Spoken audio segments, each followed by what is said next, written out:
말씀입니다. 이 아모스는 주전 790년에 하나님께서 주신 말씀을 받아서 이 아모스가 갑자기 목동인데 선지자로 변화가 돼서 말씀을 계속 선포했던 그 사건입니다. 그런데 이 주전 722년에 북이스라엘은 아수르에 의해서 멸망을 당합니다. 그리고 그 이후에 이 북이스라엘은 사실 역사상에서 사라지고 맙니다.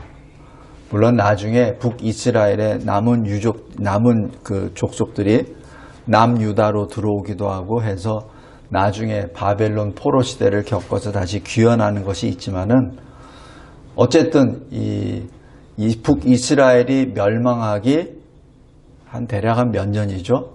790에서 722니까 한 60년, 70년, 그 어간에 그 전에 60년, 70년 전에 하나님이 주신 이 말씀입니다. 그런데 참 우리가 꼭 기억해 둘 것은 이 당시 북이스라엘은 아마 이스라엘이 생긴 이래로 가장 강력할 때입니다. 가장 강력할 때예요. 그리고 남유다도 그렇게 강할 때는 아니지만은 그나마 강성할 때입니다. 이때 하나님께서 말씀을 주세요. 그래서 하나님은 우리에게 어떤 그 사인을 주실 때 우리가 회복할 수 있는 가장 좋은 때 말씀을 주십니다. 언제 회복이 가장 좋은가요? 우리가 잘 나갈 때, 우리가 형통할 때. 하나님은 우리에게 때에 따라서는 징계 막대기를 드세요. 근데 그 징계 막대기는 마지막이죠, 마지막. 그래서 하나님은 자기 백성이 징계 막대기를 맞지 않기를 원하십니다. 그래서 가장 힘이 강할 때 아모스를 통해서 말씀을 주세요. 근데 오늘 이 아모스 5장에 보면은 보통 우리가 1절에 애가라고 이렇게 말을 합니다. 애가는 뭐죠? 슬픈 노래. 왜 슬프죠? 죽었으니까. 그러니까 이 애가는 죽은 자를 향하여 부르는 노래입니다. 근데 참 이 아이러니한 게 지금 북이스라엘은 가장 왕성할 때거든요. 가장 왕성할 때 죽은 자를 위한 애가를 지금 하나님께서 주신 것이죠.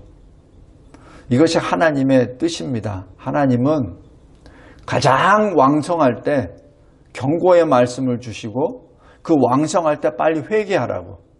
그래야 고통을 안 받으니까. 그리고 하나님의 백성으로 남을 수 있으니까. 그래서 그때 주시는 것이죠. 여기 먼저 1절에서 3절 보면은 애가다라고 말합니다. 2절에 보세요. 처녀 이스라엘이 엎드려졌다. 엎드려졌다는 건 뭐예요? 더 이상 못 일어난다는 얘기입니다. 그러니까 처녀 이스라엘은 무슨 말이에요?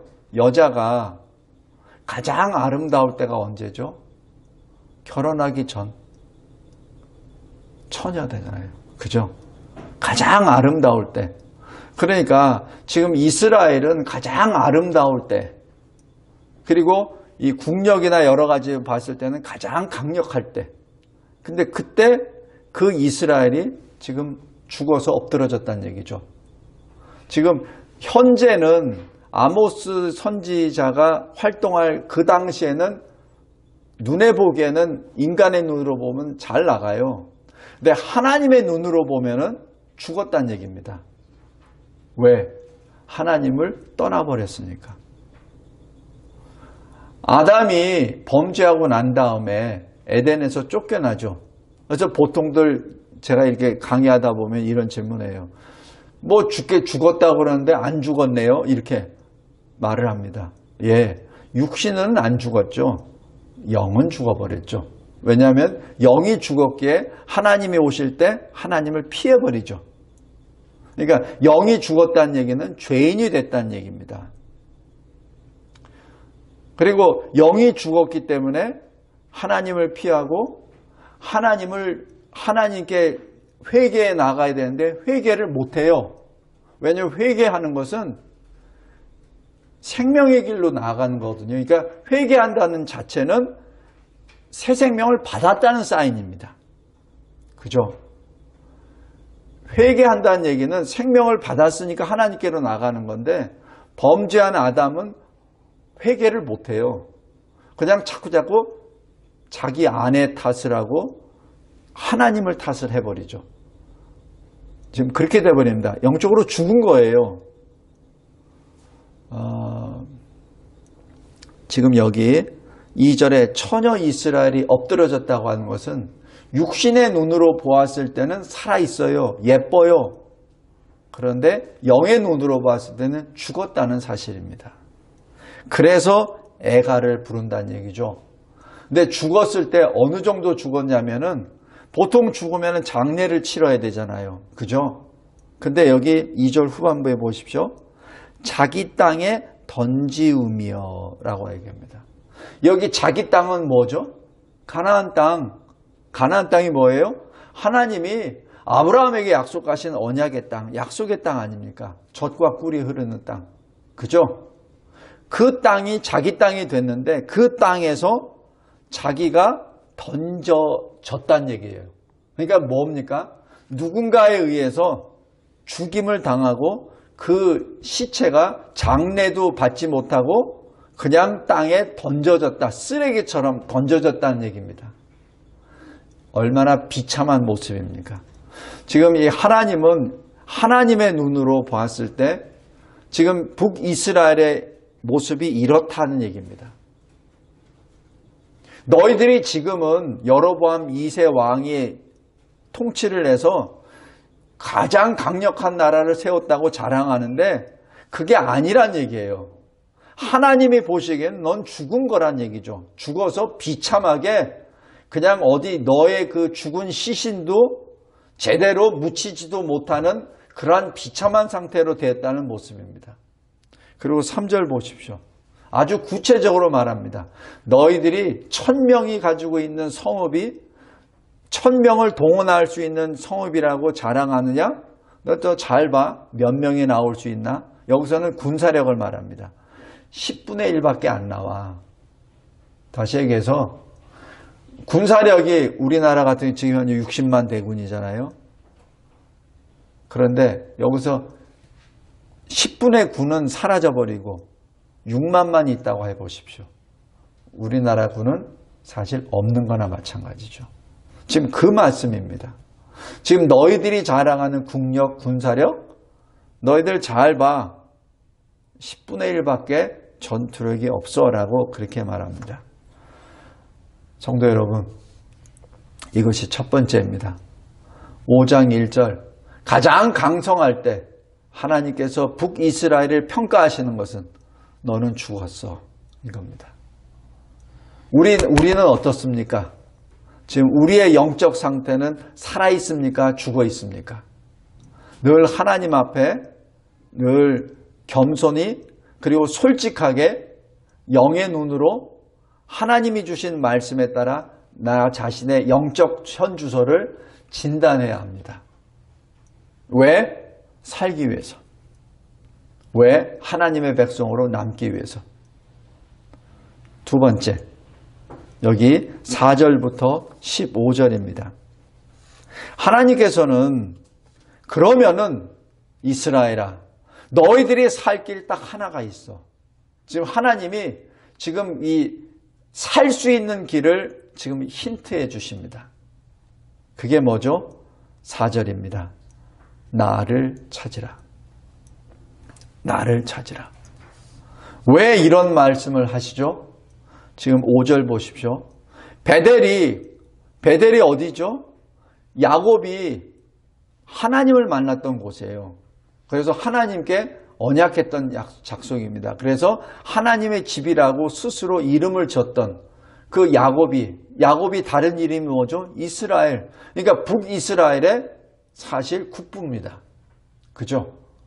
그 이스라엘이 하나님을 만났었던 그 베델에 우상을 섬기고 말았죠.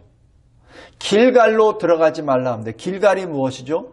여호수아를 통해서 요단을 건너고 난 다음, 그리고 요단 앞에서 이 성을 점령을 하기 위하여 하나님께서 먼저 했었던 것은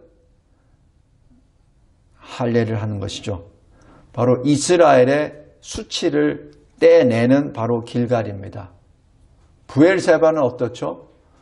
아브라함과 이삭과 야곱이 하나님을 만났던 곳입니다. 그래서 하나님께 예배를 드렸던 곳이 브엘세바입니다. 근데 북이스라엘은 이 거룩한 세 장소를 전부 다 우상을 섬기는 장소로 만들어버린 것이죠. 그러니까 지금 하나님이 말씀하세요. 너는 더 이상 우상을 찾지 마. 나를 찾아. 너는 어떻게 너희 조상들이, 믿음의 조상들이 그렇게 찾았던 여호와 하나님을 찾지 아니하고 너희들이 만든 우상을 쫓아다니냐, 그 얘기입니다. 여기서 가장 중요한 것은 우리의 생명의 길입니다. 우리의 생명은 하나님께 있습니다. 왜냐하면 하나님이 우리에게 생명을 주셨거든요. 그래서 우리가 생명을 잃었을 때는 하나님께 나아가야 됩니다. 하나님께 나아가지 않을 때는 그때는 죽음입니다. 성도 여러분, 종종 제가 이런 질문을 받아요. 목사님, 하나님의 뜻이 무엇인가요? 내가 지금 이렇게 지금 이러이러한 환경에 있는데 나에게 요구하시는 하나님의 뜻은 무엇인가요? 굉장히 어려운 것 같죠? 근데 이미 하나님의 뜻은 우리가 다 알고 있어요. 다 알고 있어요. 하나님의 뜻의 대표적인 것이 바로 십계명입니다. 십계명이에요. 그죠? 거기에 하나님의 뜻이 다 들어가 있어요. 내가 이거를 해야 됩니까? 저거를 해야 됩니까? 그거 딱 내놓고 보면 돼요. 아, 왼쪽 길로 가면은 하나님으로부터 멀어져 가. 주일 성수를 못해. 오른쪽 길로 가면 주일 성수는 하는데 수입이 적어. 그럼 하나님의 뜻은 뭐죠? 당연히 주일 성수하는 길이죠. 또 결혼 문제에서 혼인자, 배우자를 만났는데 지금 이 사람은 참 예쁘고 능력이 있어. 이 남자는 참 수입도 좋아. 그런데 안 믿어. 근데 이 여자는 별로 그렇게 잘생기지는 못했고 이 남자는 능력은 그렇게 좋은 것 같지는 않은데 하나님을 두려워하고 경외해. 근데 이쪽 사람하고 결혼하게 되면은 사실 먹고 사는 게 조금 바빠질 것 같아. 자, 하나님의 뜻은 어디 있죠? 답은 딱 나와 있잖아요. 그죠? 우리가 이 세상에 살면서 하나님의 뜻은 무엇인가요? 라고 질문을 던진다는 것 자체는 이미 답은 다 나와 있는데 지금 하나님을 설득하려고 그러는 거예요. 그리고 하나님과 같이 뭘 협상을 하려고 그러는 거예요. 그거 아닙니다. 아무리 배우자가 좋아 보여도 예수를 믿지 않으면 결혼하면 안 돼요. 현영 알았지? 중요한 거야.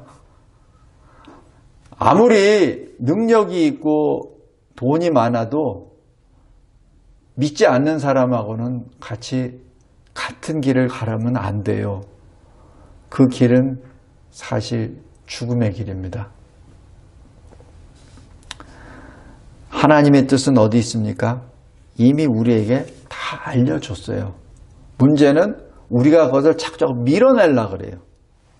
그것을 하나님의 말씀을, 하나님의 뜻을 내가 받아들이기보다는 자꾸 그걸 밀어냅니다. 그리고 하나님을 설득시키려고 그래요. 그러면서 하나님, 그거는 하나님의 나라에서는 가능한데요. 이 세상에서는 그렇게 하면은 사실 힘들어요. 그 얘기입니다. 여기 7절부터 13절 보십시오. 그 결과 어떻게 되죠? 정의를 쓴쑥으로 바꾸고 공의를 땅에 던집니다. 8절에 보십시오. 이 하나님을 찾지 않습니다. 그리고 10절 보십시오. 성문에서, 성문이라고 하는 것은 재판서기를 얘기합니다. 공의로 책망하는 자를 미워합니다. 요즘 많이들 하잖아요. 그죠? 옳은 말 하면은 오히려 그 사람을 뒤집어 씌워가지고 이상하게 얘기해버리죠. 정직한 자를 싫어합니다. 11절 보십시오. 힘없는 자를 짓밟아버립니다. 부당한 세금을 거두죠. 성도 여러분, 12절 보십시오. 의인을 학대하고 뇌물을 받고 그리고 재판정에서 가난한 자를 억울하게 합니다. 이게 뭐죠? 하나님의 뜻에 정반대로 가는 거예요. 하나님의 뜻을 몰라서 내가 지금 어렵습니다. 그거 아니라 이미 하나님의 뜻은 다 이미 알려줬어. 그것도 기록으로 다 남겨주셨어. 그런데 그것을 따르지 않는다는 얘기죠. 바로 그때가 어느 때죠? 바로 13절입니다. 지혜자가 잠잠합니다. 지혜자가 왜 잠잠하죠? 죽기 싫으니까. 얘기하면은 자기가 또 박해를 받으니까. 그리고 또 하나는 얘기해도 아무 소망이 없으니까. 그러니까 잠잠하죠. 그죠? 그거 때가 어느 때입니까? 악한 때입니다. 하나님께서는 분명히 말씀하세요. 14절, 15절에. 그런데 너희들이 살려면 선을 구해. 악을 구하지 말고. 여기서 선은 뭐죠? 하나님을 기쁘시게 하는 것이죠. 이 하나님을 기쁘시게 하는 선과 바로 4절과 바로 직결이 됩니다. 선을 구한다는 얘기 뭐죠? 하나님을 찾는다는 얘기죠. 그죠? 왜냐하면 하나님이 선이기 때문에 선을 구한다는 얘기는 하나님을 찾는다는 얘기입니다. 성도 여러분, 우리 창세기 18장 한번 보세요. 창세기 18장.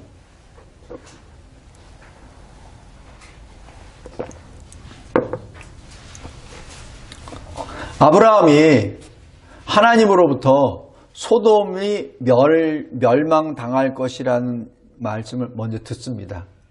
그랬을 때 아브라함이 즉각적으로 하는 건 뭐죠? 소돔을 위한 기도입니다. 근데 실은 소돔을 위한 기도라기보다는 소돔에 있는 조카 롯을 위한 기도입니다. 그죠?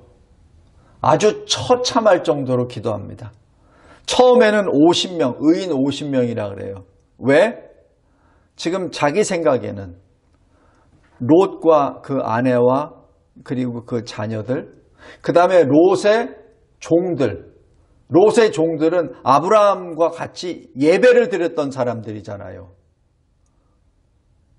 그렇기 때문에 그 종들, 그 가족들 합치면은 최소한 50명은 될 거라고 추측을 한 것이죠.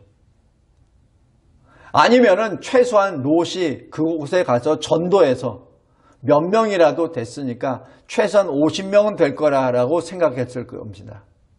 그러나 기도하면서 성령을 통해서 자꾸자꾸 롯의 영적 현주소를 아브라함이 계속 직감하는 거예요. 아니야. 혹시 전도 못할 수 있어. 45명.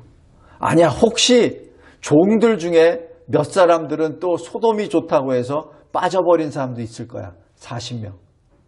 아니야. 그 종들 몇 명? 5명? 아니야. 10명은 또 빠질 수도 있어. 30명, 20명. 그리고 나중엔 어디까지 가죠? 롯만은 지키겠지. 라고 해서 10명. 성도 여러분, 우리가 왜 기도하면서 이런 체험을 하잖아요. 기도하면서 이 기도 내용이 구체적으로 발전됩니다. 구체적으로. 근데 이 아브라함은 소돔이 멸망한다는 그 말씀을, 심판 앞에 있다는 그 말씀을 듣자마자 하는 것이 기도입니다. 하나님께 즉각적으로 기도합니다. 그곳에 있는 롯을 구하기 위하여. 하나님을 믿는 롯을 구하기 위하여. 여기 아모스도 마찬가지예요. 지금 이 아모스도 지금은 형태상으로 잘 나가는 북이스라엘이지만은 하나님이 심판하시겠다는 말씀을 듣자마자 지금 하는 것은 바로 이스라엘의 구원입니다. 지금 그것을 하나님이 응답해 주시는 거예요. 지금 이 아모스에게 그 말씀을 계속해서 주시는 겁니다. 왜냐하면 이 아모스에게 그 감당할 수 없는 그 간절한 마음이 일어나기 때문에, 마치 엘리야가 이스라엘을 위하여 기도할 때 3년 반 동안 기근을 위해서 기도하라는 거죠. 그건 왜? 기근이 좋으니까? 결코 아닙니다. 기근이 어떻게 좋은 건가요? 근데 그 기근을 통해서 이스라엘이 구원을 받을 수 있기 때문에, 바로 그것이 구원의 길, 회개의 길로 인도할 수 있기 때문에 하나님의 영이 그것을 가르쳐 주셨기에 엘리야가 기근을 위하여 기도하는 거죠. 지금 그래서 기도의 지경이 점점 더 깊어지고 하나님께 더 가까이 나아가는 거예요. 근데 세상 사람들은 이해를 못하죠. 어떻게 이스라엘의 선지자라고 하는 사람이 이스라엘의 기근을 가뭄을 위해서 기도하냐고요. 그러니까 아합 왕이 너 때문에 이 우리나라가 이렇게 망하게 됐다라고 그렇게 하면서 엘리야를 죽이려고 하죠. 그런데 실은 그것이 아니라 지금 엘리야의 심정은 하나님의 그 말씀, 그 징계와 심판의 역사 앞에서 하나님이 주시는 성령의 감동함으로 이스라엘을 살리기 위한 것은 이 기근이란 얘기입니다. 지금 여기 14절, 15절이 그겁니다. 악을 미워하라. 선을 구하라. 그래야 너희들이 살 것이다. 그래서 여기 15절 후반부에 보면 혹시 요셉의 남은 자를 불쌍히 여기시리라. 이 요셉의 아들이 뭐죠? 므낫세와 에브라임이죠. 그래서 에브라임이 차자가 장자보다 더 크게 된다고 창세기 48장에 나오죠. 그래서 이 북이스라엘의 대표 지파가 에브라임 지파입니다. 그래서 북이스라엘을 말할 때 에브라임이라고 얘기하고 에브라임의 수도 사마리아를 그래서 대표로 말합니다.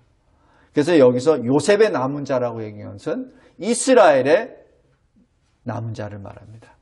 그러니까 하나님께서 이스라엘의 소수지만 그 중에라도 구원받을 자가 있을 것이 아니냐라고 살 길을 지금 열어주신 겁니다. 그래야 이스라엘이 하나님이 주신 언약을 가지고 끝까지 하나님의 백성으로 남을 수 있지 않겠느냐라는 그런 말씀입니다. 다음 세 번째, 하나님께서 16절부터 27절까지 하나님의 뜻을 전합니다. 여기 17절 보십시오. 모든 포도원에서도 울리니 이는 내가 너희 가운데로 지나갈 것입니다. 주님이 이스라엘 가운데로 지나가신다는 얘기는 뭐죠? 심판하시겠다는 얘기입니다. 그러기에 18절에 여호와의 날은 어둠이요 이렇게 기록합니다. 지금 여기 거짓 선지자들이 이스라엘에 또 많이 나오죠. 그러니까 거짓 선지자들은 여호와의 날 그러면은 그냥 자기들이 어디서 듣고 말도 안 되는, 그때는 우리가 더 잘 되는 날이야 라고 얘기하죠. 그래서 하나님이 말씀하십니다. 아니야. 그거는 빛이 아니라 어둠이야. 그리고 19절 보십시오. 너희들이 사자를 피하다가 곰을 만난다는 얘기 알지? 그리고 너희들이 집에 들어가서 편안하게 쉬려고 벽에다 딱 손에다 기대는데 거기에 뱀이 와서 너를 물어. 성도 여러분, 전에 제가 이 군에 있을 때 이 찬장을 문을 이렇게 여니까 거기 뱀이 나오거든요. 그러니까 집은 뭐죠? 가장 평안한 곳이죠. 내가 안식할 수 있는 곳. 근데 안식할 곳에 뱀이 있어서 뱀이 공격한다는 얘기는 내가 안식할 장소가 없다는 얘기입니다. 그것이 심판의 때라는 얘기죠. 그런데 이러한 심판의 때가 왜 일어나는 거죠? 여기 21절부터 쭉 나옵니다. 너희가 21절에 절기를 잘 지켜 성회도 잘 지켜 22절에 번제도 드리고 소제도 드리고 희생의 화목제도 드리고 23절에 찬송도 잘하고 악기도 잘하고 그런데 말이야 너 누구한테 예배 드리는 거지? 누구한테 예배 드리는 거지? 지금 하나님이 질문하는 겁니다. 너 지금 열심히 11조도 드리고 각종 절기마다 뭐 예배를 드린다고 하는데 누구한테 드리는 거지?